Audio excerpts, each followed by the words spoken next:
तो एपिसोड की शुरुआत में हमें हान डाओवेन सेक्ट के एक मास्टर को दिखाया जाता है जो कि अपने डिसाइपल से कह रहा होता है कि तुम्हारा कोई भी बहाना नहीं चलने वाला। आखिरकार हम लोग कब तक यूं ही दिन रात मेहनत करने के बावजूद भी कामयाब नहीं हो पाते। आखिर ऐसा क्यों होता है कि बार बार तुम लोग उस टियानलान सेक्ट के ट्रेजर्स चुराने में नाकाम हो जाते हो। पिछले 10,000 सालों में हमने आज तक टियानलान सेक्ट से कुछ भी नहीं चुराया। उल्टा वहाँ जाने के बाद हम लोग अपने ही हाथ पैर तुड़वा कर वापस आ जाते हैं। तो वहाँ मौजूद एक डिसाइपल कहता है कि मास्टर आप घबराएं मत, मैं आज रात ही वहाँ जाकर अपना पॉइजन फैला दूंगा जिससे हम लोगों को उस लड़की लिंगर से छुटकारा मिल जाएगा। तो वहीं मौजूद एक दूसरा बंदा कहता है कि बेवकूफ, तुमने ये मेथड आज से हजारों साल पहले ही यूज कर लिया है। इतने में अचानक बाहर से एक जबरदस्त एनर्जी ब्लास्ट होता है जिससे दो डिसाइपल अंदर आकर गिरते हैं। ये देखकर वो मास्टर हैरान हो जाता है और कहता है कि किसकी इतनी हिम्मत जिसने हमसे पंगा लेने की कोशिश की है। जिसके बाद हम देखते हैं कि लिंगशु, गाओलिन और लिनफेंग तीनों ही वहाँ पे आ जाते हैं और उनसे कहते हैं कि तुम लोगों ने सोचा भी कैसे कि तुम लोग टियानलान सेक्ट के ट्रेजर चुराने के बावजूद भी इतनी आराम से जिंदगी गुजारोगे। टियानलान सेक्ट का नाम सुनते ही वो लोग कहते हैं कि तुम्हारी हिम्मत कैसे हुई हमारे सेक्ट में आकर टियानलान सेक्ट का नाम ले रही हो। लगता है कि शायद तुम मेरे सेक्ट में खुद मरने के लिए आई हो। तुम लोगों को यहाँ आने से पहले ही हमारे सेक्ट के बारे में किसी से पूछ लेना चाहिए था। ये कहने के बाद अचानक से लिनफेंग सामने आ जाता है और कहता है कि चलो मुझे दिखाओ कि तुम लोग क्या कर सकते हो। लिंगशु वहीं पे ही बैठ जाती है और लिनफेंग उन लोगों की काफी धुलाई करने के बाद उन लोगों को बांधकर घुटनों पर बिठा देता है और उनसे कहता है कि तुम्हारी हिम्मत कैसे हुई मेरे सामने इस तरह बात करने की। और फिर हम गाओलिन को देखते हैं जो कि अपनी एनर्जी से कुछ पॉइजनस स्नेक्स को रिलीज करती है जो कि उन लोगों को चारों तरफ से जाकर जकड़ लेते हैं। और फिर लिंगशु से कहती है कि चलो तुम लोग बताओ कि तुम लोगों ने आखिर टियानलान सेक्ट से क्या क्या चुराया है। ये देखकर वो सेक्ट मास्टर मजबूर हो जाता है और फिर उनसे कहता है कि मुझे माफ कर दो, असल में हमसे गलती हो गई है, प्लीज मुझे जाने दो, सारे के सारे हाउ डाउमेन के ट्रेजर तुम्हारे सामने लाकर रख दूंगा। ये सुनकर तो लिंगशु भी थोड़ी सी चौंक जाती है और फिर हम गाओलिन को देखते हैं जिस सेक्ट मास्टर के हाथों में एक अंगूठी नजर आती है तो वो फौरन से उसे निकाल लेती है और अपनी पॉइजनस एनर्जी का इस्तेमाल करके उससे जैसे ही अनलॉक करती है तो हमें दिखाया जाता है कि वहाँ पे कुछ छुपे हुए ट्रेजर्स बाहर आ जाते हैं। उन ट्रेजर्स को देखकर वो लोग कहते हैं कि ये ट्रेजर्स तो बहुत ही कम हैं। जिस पर वो सेक्ट मास्टर कहता है कि हमने पिछले कई सालों से कुछ भी नहीं चुराया, हमारे सारे के सारे ही स्पिरिचुअल ट्रेजर्स तुम्हारे सामने हैं। ये सुनकर लिंगशु कहती है कि क्या वाकई में सारे ट्रेजर्स यहीं पे हैं? जिसके बाद वो गाओलिन और लिनफेंग से कहती है कि क्या तुम लोगों को किसी चीज की स्मेल नहीं आ रही? ये सुनकर लिनफेंग कहता है कि सीनियर सिस्टर आप क्या कहना चाहती हैं? ये सुनकर लिंगशु फौरन से अपनी सोट बाहर निकाल लेती है और कहती है कि मुझे ट्रेजर्स की स्मेल आ रही है। ये कहकर वो एक जबरदस्त एनर्जी अटैक करती है जिससे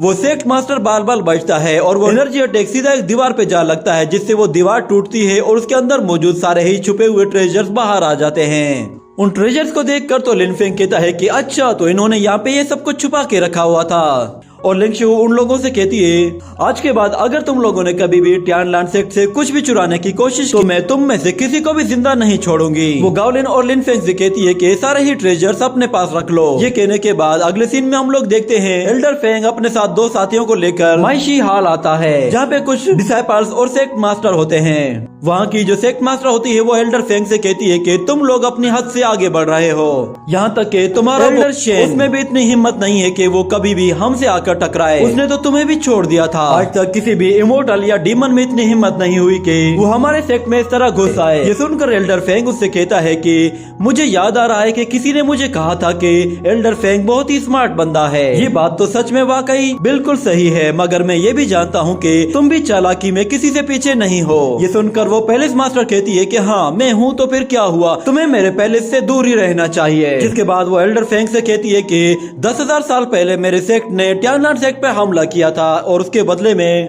मैं तुम्हें कुछ स्टोन्स दे रही हूँ ताकि इन स्पिरिचुअल स्टोन्स के बदले में तुम लोग मेरे सेक्ट पे हमला ना करो। और मैं उम्मीद करती हूँ कि इन स्पिरिचुअल स्टोन्स को लेने के बाद कभी भी टियानलान सेक्ट मेरे सेक्ट की तरफ आंख उठाकर भी नहीं देखेगा। ये सुनकर एल्डर फेंग उससे कहता है कि तुम्हें क्या लगता है कि ये कुछ स्पिरिचुअल स्टोन्स तुम्हारे सेक्ट को बचाने के लिए काफी होंगे? चलो अब मान भी जाओ, तुम्हारा सेक्ट जितना बड़ा है तुम्हें ट्रेजर भी उतना ही बड़ा देना होगा।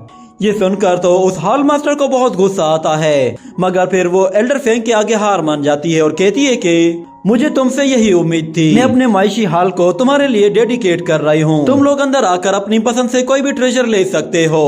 ये सुनकर एल्डर फेंग को शक होता है कि इसके दिमाग में कोई खिचड़ी पक रही है। जिसके बाद अगले सीन में वो हॉल मास्टर उन लोगों को लेकर सीधा एक हॉल के अंदर आ जाती है और उनसे कहती है कि तुम लोग बिल्कुल आराम से इस हॉल में मौजूद हर एक चीज को देख सकते हो। तो एल्डर फेंग कहता है कि मैं सीधा उस अर्थ कोर पर्ल की तरफ जा रहा हूँ। ये सुनकर वो हॉल मास्टर वहीं पे ही रुक जाती है और अपनी एनर्जी से वहाँ पे चारों तरफ एक डोमेन क्रिएट करके उन लोगों को एक शील्ड के चारों तरफ बंद कर देती है। ये देखकर एल्डर फेंग उससे कहता है कि हॉल मास्टर आखिर इस सब का क्या मतलब है। जिसके बाद वो उन्हें बताती है कि 10,000 साल पहले हम लोगों ने हेवन गेट पर हमला किया था, जिसकी वजह से मेरे बहुत सारे डिसाइपल्स इंजर्ड हो गए थे और मेरा रियलम भी डाउनग्रेड हो गया था। और इतनी मेहनत के बावजूद जाकर हमें ये अर्थ कोर पर्ल मिला था और तुम चाहते हो कि मैं इतनी आसानी से ये अर्थ कोर पर्ल तुम्हें दे दूं। ये हो ही नहीं सकता। तुम लोग जिस फॉर्मेशन में फंसे हुए हो ये एक हाई ग्रेड के डीमन बीस्ट के हार्ट से बनी है। ये डिमोनिक हार्ट इस फॉर्मेशन को कंटिन्यूसली एनर्जी प्रोवाइड करता रहेगा, जिससे ये डिमोनिक एनर्जी तुम्हें पूरी तरह से डिस्ट्रॉय कर देगी। चाहे तुम लोग कितने ही हाई लेवल के इमोर्टल क्यों ना हो, इस एनर्जी को कोई भी इमोर्टल बर्दाश्त नहीं कर सकता। सच में मैं तुम्हारे यहाँ आने पर तुम्हारी हिम्मत की दाद देती हूँ, मगर अब तुम्हारे मरने का वक्त आ चुका है। ये सुनकर कॉमेट उससे कहता है कि लगता है कि शायद तुम हमें ठीक से नहीं जानती। वो सारी डिमोनिक एनर्जी को एक जगह इकट्ठा करके डिस्ट्रॉय कर देता है और उसे कहता है कि हम पर किसी तरह की भी डिमोनिक एनर्जी का असर नहीं होता और ऊपर से हमारे पास तो वैसे ही एक डिमोनिक क्वीन भी मौजूद है। और फिर हम लोग उस क्वीन को देखते हैं जो कि अपनी डिमोनिक पावर्स उसे शो करती है। ये देखकर तो वो हॉल मास्टर भी हैरान हो जाती है और कहती है कि आखिर टियानलान सेक्ट के पास एक डिमोनिक डिसाइपल कैसे है। और दूसरी तरफ वो क्वीन अपनी आइस पावर की मदद से ही उस डिमोनिक हार्ट को पूरी तरह से डिस्ट्रॉय कर देती है और उस धमाके से वो हॉल मास्टर भी बाहर आकर गिरती है और बुरे तरीके से इंजर्ड हो जाती है और कहती है कि आखिर टियानलान सेक्ट इतने पावरफुल मॉन्स्टर्स को अपना डिसाइपल क्यों बना रहा है। जिसके बाद एल्डर फेंग बाहर आता है और उसके हाथ में वो अर्थ कोर पर्ल होता है और वो कहता है कि मुझे यकीन नहीं आ रहा कि तुमने उस फॉर्मेशन के नीचे इस अर्थ कोर पर्ल को छुपा कर रखा था। आखिर तुम इतनी लापरवाह कैसे हो सकती हो। ये सुनकर वो उससे कहती है कि तुम लोग अब अपनी हद से आगे बढ़ रहे हो। ये भूलो मत कि मेरे बहुत सारे सेक्ट के साथ बहुत अच्छे रिलेशंस हैं। अगर तुम लोग मेरे सेक्ट पे हमला करोगे तो तुम्हें क्या लगता है कि बाकी सेक्ट चुप करके बैठे रहेंगे? वो लोग तुम्हारी ईंट से ईंट बजा देंगे। ये सुनकर एल्डर फेंग कहता है कि ठीक है, सबको आने दो, हम एक एक करके सबको देख लेंगे। जिसके बाद अगले सीन में हमें एक और सेक्ट का सीन दिखाया जाता है जहाँ पे एक सेक्ट मास्टर अपने डिसाइपल पर गुस्सा होते हुए कह रहा होता है, क्या तुम लोग फिर से नाकाम हो गए? तो वो कहते हैं कि मास्टर हमें माफ कर दीजिए, जब से उस टियानलान सेक्ट में वो डिवाइन डॉग आया है तब से लेकर अब तक हम लोगों ने टियानलान सेक्ट के नीचे जितनी भी सुरंगें बनाई हैं वो सारी की सारी वो डिवाइन डॉग पकड़ लेता है। हम लोग चाहे कितनी भी सुरंगें क्यों ना बना लें, हम लोग हमेशा फेल हो जाते हैं। जिसके बाद वो मास्टर उनसे कहता है कि 10,000 साल पहले मैंने सिर्फ कुछ अपने डिमोनिक स्नेक से ही वहाँ पे बहुत बड़ी सुरंगें बनाई थी। इतने में अचानक हमें वहाँ पे लिन शुई की आवाज सुनाई देने लगती है, जिस पर वो सब के सब हैरान हो जाते हैं और बाहर की तरफ देखते हैं तो उस हॉल का दरवाजा अचानक से क्रैक होकर पूरी तरह से टूट जाता है और हम देखते हैं कि लिन शुई, एल्डर शेन और लियान तीनों ही वहाँ पे आ जाते हैं। जिसे देखकर वो मास्टर भी हैरान हो जाता है और कहता है कि एल्डर शेन, तुम अपने साथ 2 और 7th ग्रेड के इमोर्टल क्यों लेकर आए हो?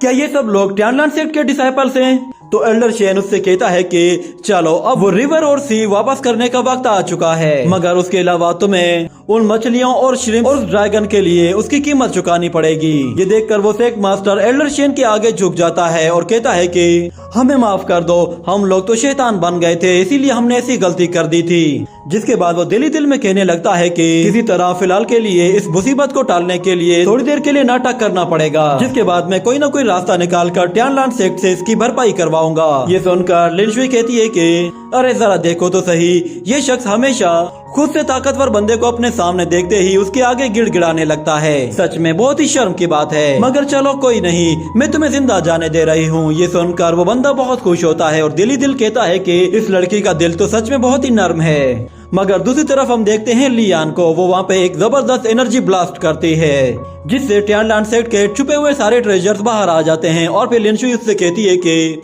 तुमने मेरे टियानलान सेक्ट के सारे ट्रेजर्स चुराए हैं और अब तुम लोग मेरे उस स्काई ब्लू लैंड पे भी कब्जा करना चाहते हो, इसलिए अब तो तुम्हें अपनी जान देकर ही इसकी कीमत चुकानी पड़ेगी। जिसके बाद अगले सीन में हम लोग शुयान को देखते हैं, वो अपने सेक्ट में मौजूद होता है और उसके साथ उसका सीनियर ब्रदर होता है। वो कहता है कि अच्छा हुआ कि हम लोग सेक्ट में ही रुक गए।